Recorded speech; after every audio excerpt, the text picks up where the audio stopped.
എന്താടാ കാര്യങ്ങള്? നമ്മളെ പ്ലാൻ ചെയ്ത വല്ലതും നടന്നില്ലേ? 5 കോടിന്റെ മുതലാണ്. അവനെ കൊണ്ട് എങ്ങനെയെങ്കിലും അത് ഒപ്പിട്ടില്ല, അവൻ അപ്പിട്ടു. ഞങ്ങളുടെ കഴിവിന്റെ പരമാവധി ശ്രമിക്കുന്നില്ല ഞങ്ങൾ, പക്ഷെ അവൻ ഒപ്പിടാൻ ശ്രമിക്കുന്നില്ല മുതലാളി. അവന് ഞങ്ങളൊരു പേടിയില്ല മുതലാളി, അവൻ ഞങ്ങളെ പേടി. നിങ്ങൾ പേടിയില്ലേ? എടാ, നിങ്ങളൊന്നുമില്ലെങ്കിൽ പ്രൊഫഷണൽ ഗുണ്ടകളല്ലേ. അവനെ എങ്ങനെയെങ്കിലും പേടിപ്പിക്കണം. വെട്ടിയോ കുത്തിയോ എങ്ങനെയെങ്കിലും ചോര പൊടിയണം. അരിയോ ഗോതമ്പോ ഒക്കെയാണ് പൊടിപ്പിക്കായിരുന്നു മുതലാളി, ചോര എങ്ങനെ പൊടിപ്പിക്കുക? നിന്റെ പേരെന്താന്ന് പറഞ്ഞ? മണി.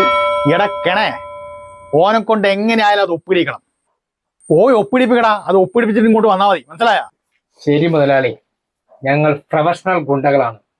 വെട്ടിയോ കുത്തിയോ ഞങ്ങൾ പേടിപ്പിച്ചിരിക്കും അവനെ. വാടാ മണി. ഓ, ഇറങ്ങി പോടാ.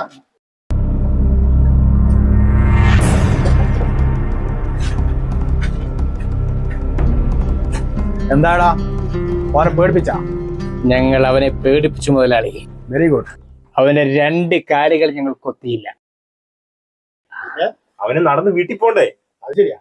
അവന്റെ തലകൾ ഞങ്ങൾ വെട്ടിയില്ല. അവൻ ചത്തുപോയില്ലേ മുതലാളി? അതും ശരിയാ.